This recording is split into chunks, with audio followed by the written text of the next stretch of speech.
Vice Chancellor, Dr. Rajkumar, Vice Dean, other distinguished faculty, and ladies and gentlemen. It is a great pleasure and a privilege to be here this afternoon. This is my first visit to the university, and it is extremely impressive campus. The design is very modern and up to date, and I saw a lot of the facilities which any student anywhere globally would envy in terms of having such wonderful facilities and environment in which to study.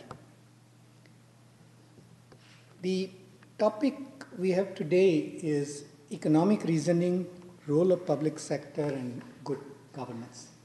These are three different terms, and I will explain each term later on and provide the linkages as to why these three terms are put together. In 2001, when we started a program on public management, masters in public management, for very senior level civil servants from Asia primarily, I was asked to design a special course and teach them economics. And I looked around and I found that the way economics was taught was very traditional micro, macro, and that was not very relevant to the senior policymakers who had particular policy questions to answer and to try to find some better trade-offs on a very messy set of realities which they had to grapple with. So the first best solutions, which is what you find in textbooks, were not really the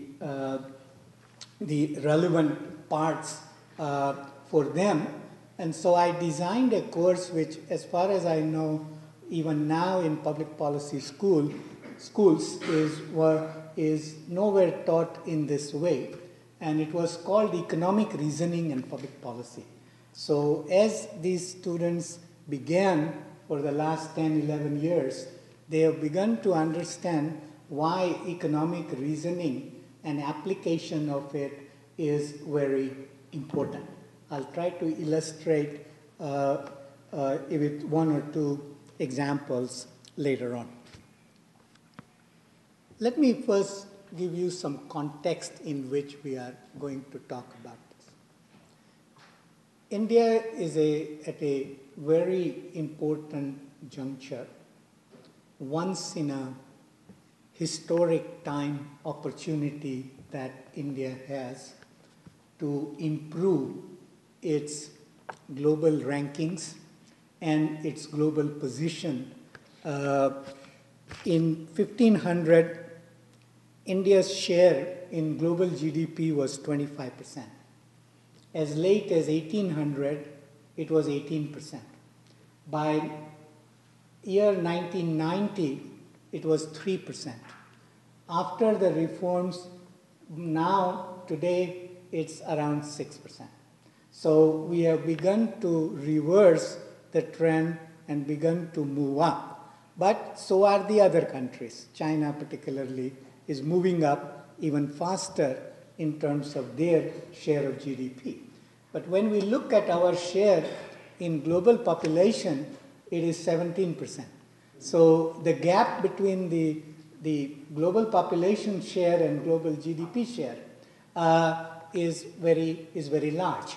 And our challenge is, how do we try to narrow that gap as much as possible without too much disruption, both internally, maintaining social cohesion, and without trying to frighten our adversaries and our friends, because we need external sector peace and at least tolerance on their part about India's rise. And no country wants to see other country rise. So the diplomacy that we need, both economic diplomacy and the broader diplomacy, traditional one, that we need has to be very tactical and very strategic, that we do not, that at least they do not actively oppose India's rise. Let's look at our GDP. Our GDP today is roughly 1,600 billion US dollars.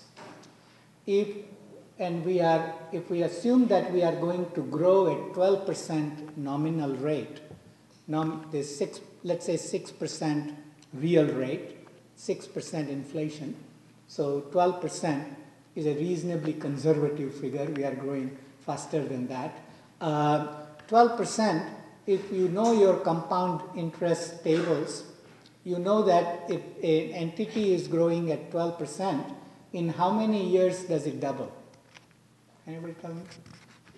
6 years. 72 is the rough approximation. Divided by the growth rate, you get the doubling. So in 6 years, our GDP will be $3,200 billion. And in another 6 years, it will be $6,400 billion. Now, $6,400 billion is what we have to plan for 2023. And we need to have our economic management, institutions, governance practices, and the public sector functioning in such a way that such a large economy, 6,400 billion, can be managed. Just by way of comparison, today US's GDP is around 12 trillion. So within a relatively short time will be a mega economy. Today, the public sector takes 30% of GDP at the state, local, and the central government level. Now, we have to ask that if we get to 6,400 in the next 12 years, and there is 30% of that will be appropriated by the public sector or will be intermediated through the public sector. It's not all final goods and services. There are a lot of transfer payments as well. So it is not 30% of GDP in that sense. It's intermediated through the public sector. Do we have public sector organizations which can take such a large volume of money and turn those volume of money into the outcomes or the results that we would like to see? Now, this is where I have addressed a lot of business students, including at Indian School of Business and elsewhere, IIMs and so on. And everywhere the business students ask me, they say, why should we be interested in public policy? And my answer is that there are several areas where business and the public policy are going to impact on your careers and on your lives as citizens. One of the hallmarks of the 21st century as compared to the 20th century is that we are beginning to see the roles of public, private, and not-for-profit sector, social enterprise sector, as complementary rather than conflicting. We wasted a whole century talking about conflict between public-private on ideological grounds. But today, the problems are so complex and the tasks are so huge that what we need to find is a mindset that looks at the complementarities in solving the problems. And that complementarity would mean that the business will have to be very much part of it. And you are beginning to see sometimes when that complementarity attitude doesn't come about, why some dysfunctional or not very efficient type of solutions can be imposed. One of the things is the current debate on whether the corporate social responsibility should be pursued by government setting regulation about the proportion of profits to be devoted to CSR.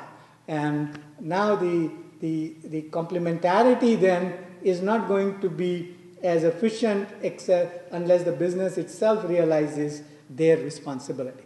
So we wasted the whole century on ideological conflicts, public sector good, private sector bad, private sector good, public sector bad, and the two sides never communicated with each other. It's time to put that aside. The second idea of the complementarities is that until very recently, both the public sector and the private sector people can think of primarily domestic issues and the domestic scope of their activities. But we know that globalization has changed that. Let me give you an example. Whether you work for a private sector company or whether you are a government official in a health ministry, can you be unaware of what the Gates Foundation is doing or the Clinton Foundation is doing in the area of healthcare? Gates Foundation, for example, has got assets worth 60 billion US dollars. Under US laws, they have to spend 5% of that in order to get income tax exemption. So they have to spend 3 billion a year, which they primarily spend on healthcare activities. Now, $3 billion happens to be larger than the budget of the whole World Health Organization. Okay? And if you are today a public sector or a private sector in the health area, your role should be, how do I strategize with Gates Foundation's healthcare priorities in a way that advances my goals and my interest in better health outcomes? Now, that was not the question you would have asked 20 years ago if you were a health official or a health company. And even the companies, because Clinton Foundation, for example, one of their big initiatives is to buy from the private sector companies various types of vaccines and make those available to the populations in different parts of the world. And so the companies like Cipla, for example, from India, and others, unless they really track and get networked with the Clinton Foundation, they lose a lot of business opportunity. So that's one. Second is that a lot of times the business students, the business and government has always been a part of the course curriculum of any good business school, where you look at the interaction between business and government. Government does a lot of regulation, and increasingly for Indian businesses, some of that regulation is going to come from abroad. So Indian businesses, as they globalize, need to have a presence in Brussels if European Union is going to use its legal and its environmental technicalities under Stockholm Convention or others in order to try to use those to make protection devices for their businesses. So we need to track that, and business needs to track different types of regulation. Today, if you look at your cost structure, how much of the cost structure is statutory levies by the government? And some of those regulations have very high compliance cost as well. And those compliance costs need to be reduced, and the interaction and the communication in a atmosphere of reasonable trust rather than the antagonism. Business is business, government is government, government thinks they are sovereign. It is only recently that the Indian prime ministers, for example, have been taking business delegations as part of their integral part of their parties when they go abroad. Mr. Nehru never thought of that, right? Because that was a different era, it was a different ideological era. We don't need to worry about the past, we need to worry about the future. So we need to go on and say, okay, why should you be interested? A lot of you will find the positions where you would be dealing with business government set of issues and the regulatory interface issues that impact on your companies, both domestically and internationally. And sometimes in terms of the government, there are also not voluntary, but the standard setting bodies. For example, the accounting rules that are being set abroad can have large impact on businesses.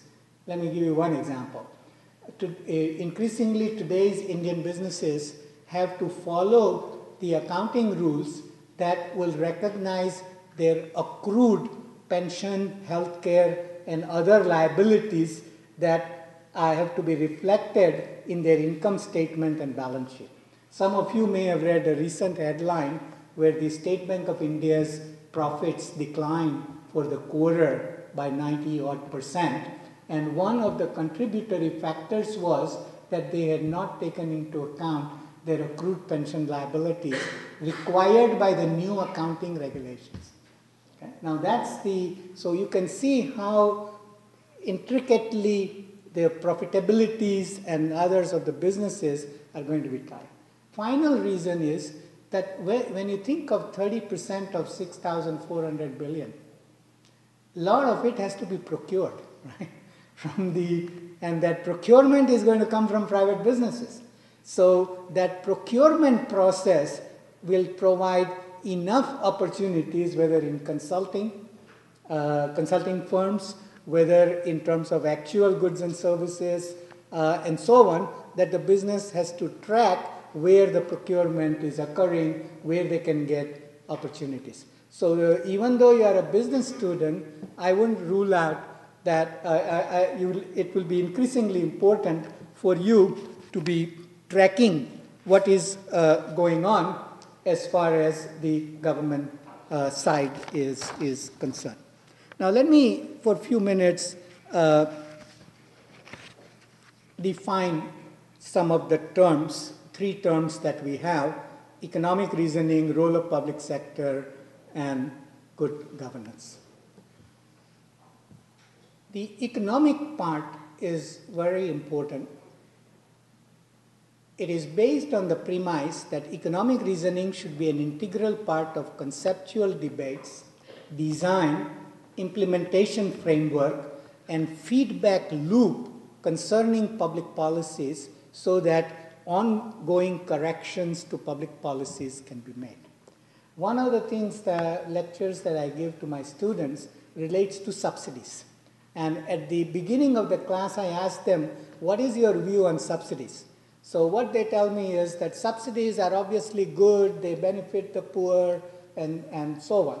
And then I tell them, define subsidies for me. How would you analytically handle subsidies? What is the difference, for example, between a subsidy that has got both income and substitution effects, so they change relative prices, and those that have got the income effect only? Define fixed quantity subsidy. How would you structure? What are the total costs? And one of the subtle part of it is that subsidies, for the cost to occur, it doesn't have to be in monetary terms. It can be in terms of the less efficient decision making, or what you are forced into suboptimal situations can create opportunity cost, can create economic cost. And when I end up with them, they said, we never realized that the subsidies are such that a lot of our subsidies actually are not benefiting the poor, but they are going to the top half of the income groups.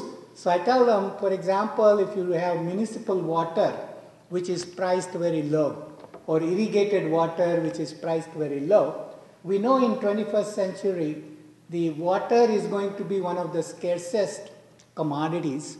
And if something is a scarcest commodities, how would you price it? Would you price it at 0 or near 0? In which case you are encouraging inefficient use in the name of the poor. Okay? Because the irrigated water goes to the top half, those who have got large land, and the municipal water goes to those who who are within the municipal area and don't rely on water tankers, where the per liter price of water is much higher than the per liter price of the municipal water. So often zero price or a very low price is both inequitable and it is inefficient, because those who really want services, like in case of industry, if the electricity price is too low or if public transport is not there, the low electricity price would mean that you don't really have too many rights as consumers, because you are not really paying the economic cost. The government say, what are you complaining about? And a lot of governments purposely don't want to charge economically, because that empowers the consumers to demand better services and so on. And in some countries, political economy doesn't allow that. So what you try to do then is that you try to set up your own generating plants, your own backup plants. I travel around a lot of Asian cities. I can't go in Vietnam to any apartment complex or any factory or any commercial building which doesn't have its own backup generating plant. Now, the backup generating plants are very costly. So economically, the opportunity cost of that kind of subsidy is a huge cost to the economy that you forego. And once these policymakers start to see how subsidies should be analyzed and what is an economic cost versus cash cost, what is an opportunity cost versus others, then they begin to see that my God, subsidy cannot be just called a subsidy. I really have to look at the design, the implementation, and I'm not even going into the moral hazard and other areas of economic concepts which are all in the PowerPoint, which you are welcome to have later on. I'm just giving you some illustrations of that. So economic reasoning is very important in the policy debates, in designing public, in terms of designing subsidies, in implementing them, and so on. Let me give you one example, other example in the current debate. We have the Mahatma Gandhi NREGS, the Rural Employment Guarantee Scheme. It has got a provision that the employment to be provided is for the unskilled only. Then we have got another scheme, National Rural Livelihood Mission, which says that we are going to impart skills. Now, what is the transaction cost of one large scheme that says hire only unskilled labor, another large scheme that says increase the skill levels of the rural, and there are so many other schemes which are not integrated into it. So each scheme it ends up duplicating, costing, working at cross purposes, and so on. We can give a lot of examples where very simple microeconomic reasoning can do wonders for the better public policies. This applies to private sector too. I don't think that very strong, very rigorous econometric research shows that we cannot prove that the public sector firms are necessarily less efficient than private sector firms. Now, why is that? Those of you who have studied some economics, when you go to your economic textbooks, do you get one theory of the firm for the private sector firms and one theory of the firm for the public sector firms, or you get just one theory of the firm? One theory of the firm. What that says is that ownership, unless in a very specific circumstances, is not the criteria for efficient use of economic resources. So what are the few major criteria? One is, of course, contestability and competition. Why economists don't like monopoly is because it hides information. But why both the public and the private sector like monopoly is precisely for that reason, and it gives them market power. Okay? So the contestability, competition, how do you introduce that? Second is organizational incentives. If you have an organization that says, like Air India, whatever you do, the budget will support you, then Air India will never improve. So you need some tough love. And the tough love says that we are going to harden your budget constraint, you don't improve, sorry, Air India as a name can go away, but we will use your airplanes, we will use your human resources, we will reconfigure them in order to provide better economic value to the customers and to the country. So the name is not important whether it's called Air India, whether it's called something else. So the idea then is that you are the reconfiguration of the existing resources in a different way through different organizational incentives is another area. Individual incentives. If you have a lifetime employment, regardless of what you do, you just get a seniority-based pay increase and so on. That is not very conducive. And that happens in public and private sector as well. Okay? And please don't think that private sector doesn't have inefficiencies. I've seen corporations, I've interacted with them, huge amounts of money spent, often without much efficiency. They can do that when they have a lot of market power. When they don't have market power and their profit margins and are squeezed, their pricing power reduces, then a lot of minds get focused. So the individual incentives. And what is final is the technological upgradation. So for example, if some of the public sector firms may have bought Soviet steel technology to produce steel. Now Soviet plants were wonderfully engineered. The reason was that Soviet Union understood engineering but never understood economics. So there was no pricing in there. So there was no planning in there. They will say the plant has to produce so many tons of nails. If I am a plant manager, I'll produce the largest nails and over-fulfill my quota and get a medal.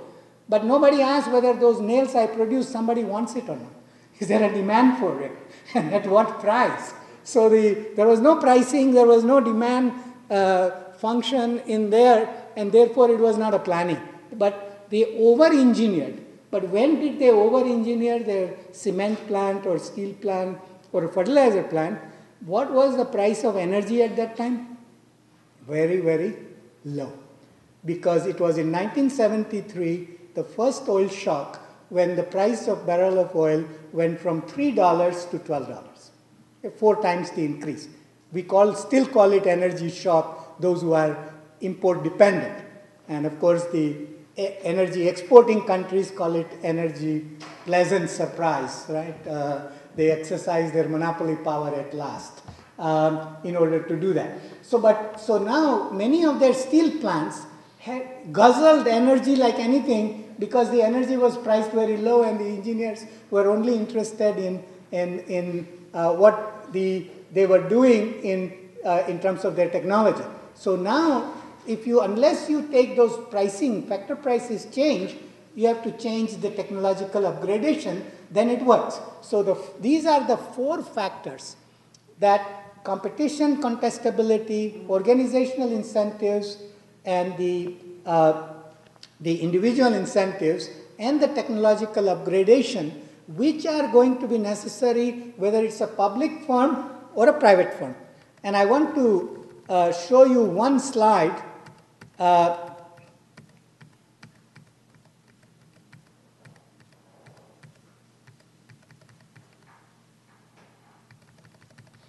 Sorry, it's going to take a little bit of time. This one.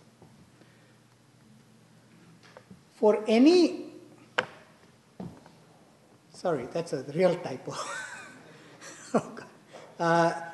For any organization to survive, its rate of learning has to be equal to or greater than the rate of change in its environment. We are living in times where environment is changing very fast. And so the learning curve, what is a learning curve concept that is relevant to you as well as to the public sector organizations, is that as you create cumulatively more output, per unit resource cost must decline. So when Airbus came about, the first plane which they produced were quite a bit higher in cost and in resource inputs than the Boeing. By the time they produced the 500th plane, they were outcompeting Boeing. Okay? And now they are they are good competitors with each other. They each outcompetes in the other in some areas. So you had a tremendous learning curve. But think about many of our public delivery systems, our public organizations. Are we doing things differently than what we were doing before? Think about many of our private sector organizations. Have they really changed? What is the learning curve which they have acquired? And this is or our education institutions.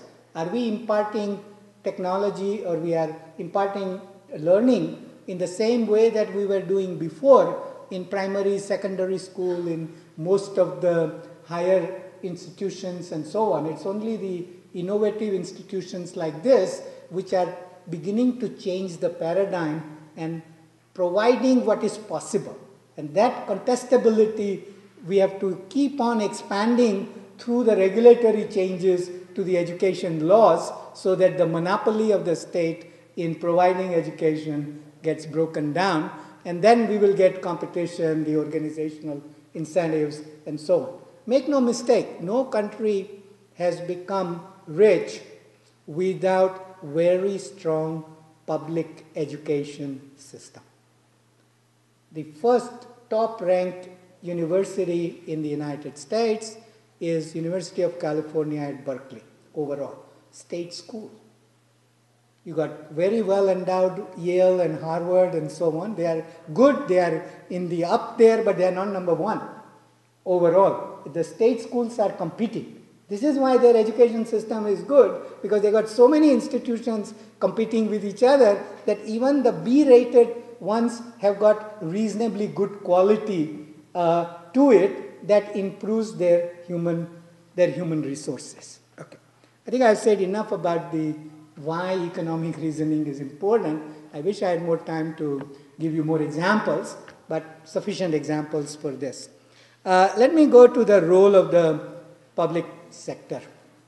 And I requested something to be passed on, one of the articles that I had just recently written, which said what should be the role of the public sector organizations in the economy. Now, often in India, the way the public sector organizations have been conceptualized is on an ideological ground that public sector is more progressive than the profit-making, grubby private sector. Okay? Now, that's a very wrong way, and ideological ways never solve anything.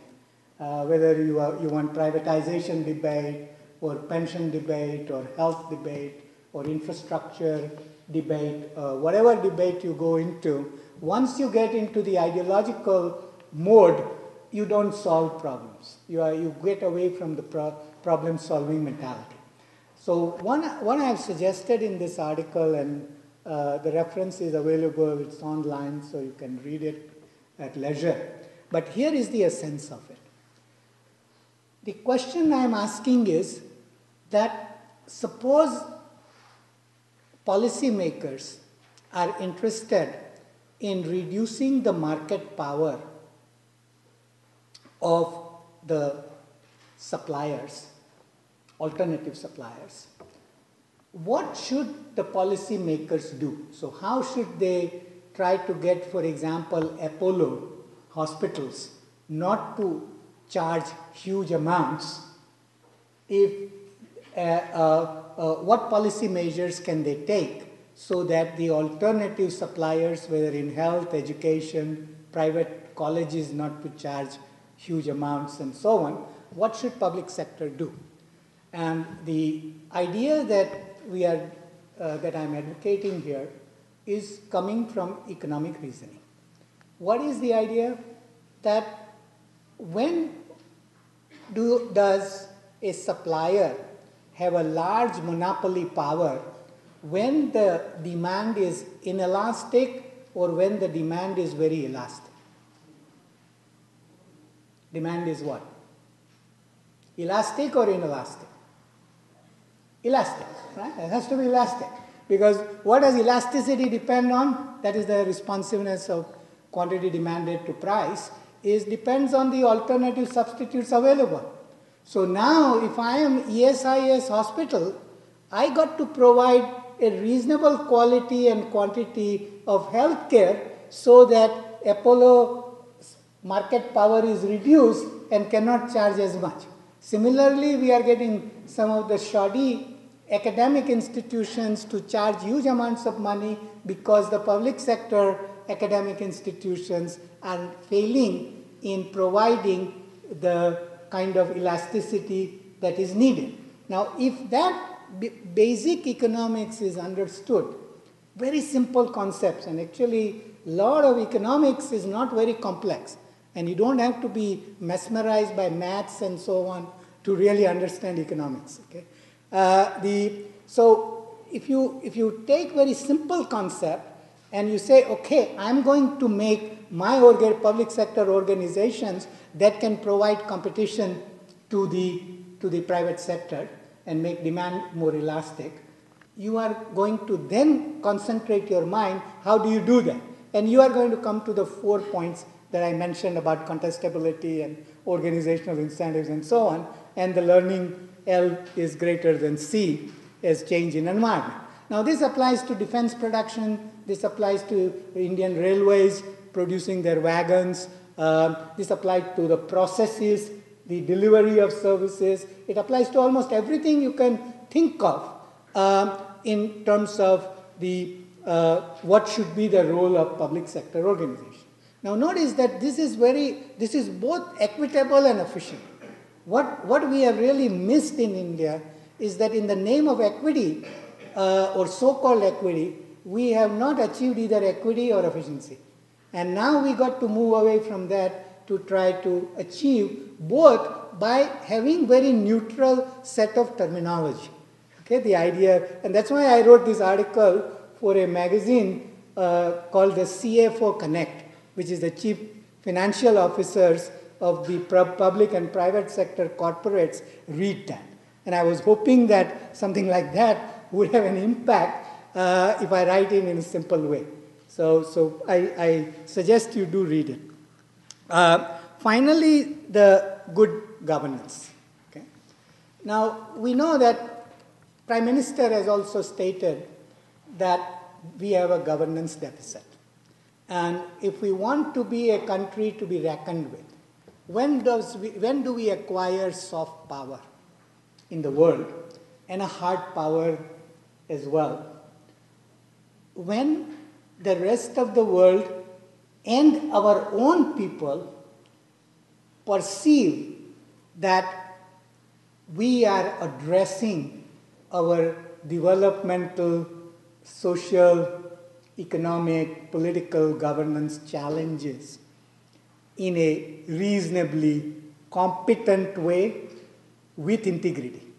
And in some of my, I write a column in DNA Money in Mumbai every other Wednesday.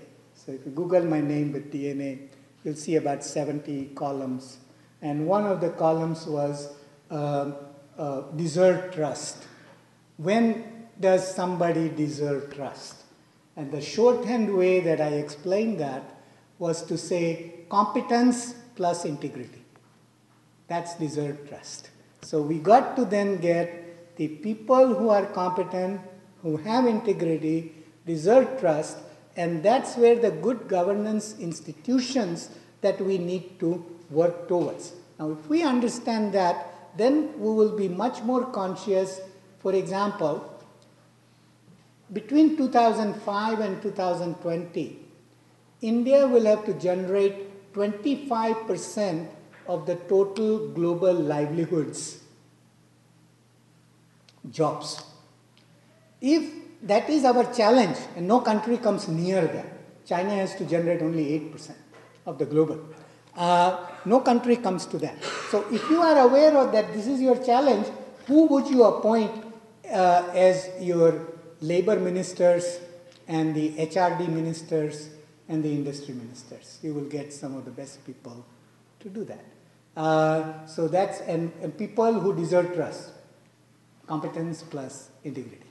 And so so a lot of these good governance issues, they are again, in terms, conceptual terms, they are not that difficult. But to try to get the good economics and good politics to go together, that is the challenge that many countries have. I mean, to be fair, we are not the only country having those challenges, but it is no consolation to us that other countries are having those challenges, because we have a lifetime opportunity. We'll never get this opportunity again. For the next 20 years, if we don't do something, we will never get that opportunity. Here is why. In 2050, our current demographic trend suggests that the largest single cohort of the age group in the population will be women 70 years plus. And second largest will be men 70 years plus. All of them are born already. 40 years away, that means 30 years plus are all born. And when that rapid aging occurs, which will take place after 2030, it will really accelerate. The only way that a society where the median age is going up can grow is to go to higher and higher value-added activities. That means applying knowledge economy. I will end on that knowledge economy note and the innovation note. Just two minutes. What is a knowledge economy? A knowledge economy is one where different sub-branches of knowledge are used to address a given problem. The simpler, the better. So suppose somebody is cleaning this room. If the guy starts from that end and cleans all the way down, is that a good use of the different branches of knowledge as to how the cleaning should be done, or should it start from here so the guy doesn't have to dirty it again and goes away? Now, who teaches them? Our training and so on mindset doesn't teach people who do those kind of jobs. Once I was on a farm. A farmer came to us, we were a group, said, I am producing this chili which is curd, and it is green, red, and so on. I go to the supermarket, they give me 20% price less. I will pay for it. Can you get me a consultant who will have me produce straight green chilies? Because my income will go up by 20% per chili. Now, how many different sub-branches of knowledge you need to do that?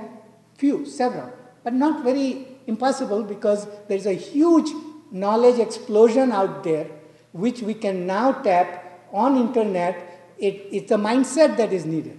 So we can send people to space, but we cannot organize Delhi railway station and the traffic around the Delhi railway station. And again, it's a different branches of knowledge. Please don't think that this is only public sector problem. Okay? It's private sector, I've seen similar type of thing where the lowest guys don't get the kind of training they need. Okay, the final one, and this is the very wonderful book that all business students should read. And the book is called, by Stephen Johnson, Where Good Ideas Come From. It's a 2010 book. This is the natural history of innovation. It talks about 4 channels of innovation: market individual, market network. This is part of the network externalities. Non-market individual and non-market network. Here is, you won't be able to read it, but just go to the book later on. Now, this is what we see in here as the market individual. Next is market network. This is the non-market individual and the non-market network. Now, what we traditionally think of innovations, that market will do the innovation, and some brilliant guy, Steve Jobs, or somebody in the garage is going to produce some brilliant ideas. It just doesn't happen that way in terms of the way the innovations have taken place. Everything is through networking. And what is the most important networking part? It is a non-market network. You guys are part of the non-market network as an academic institution. And a lot of the innovations doesn't have to be product innovation. What India needs a lot more are the process innovations as to how do you deliver a particular service, or the design innovation, how do you design something that is going to improve the economic resource use. So I urge you very strongly as business students to read this book and try to see how the network aspects are going to be more and more prominent as far as innovations are concerned, which is the only sure way of economic progress. This is the most important insight from growth theory. Growth comes from trying to reconfigure existing resources in a better way to economize on the resource use. Then you get the economic efficiency and lower the economic cost. That's how the growth occurs. Thank you very much for patiently listening to me.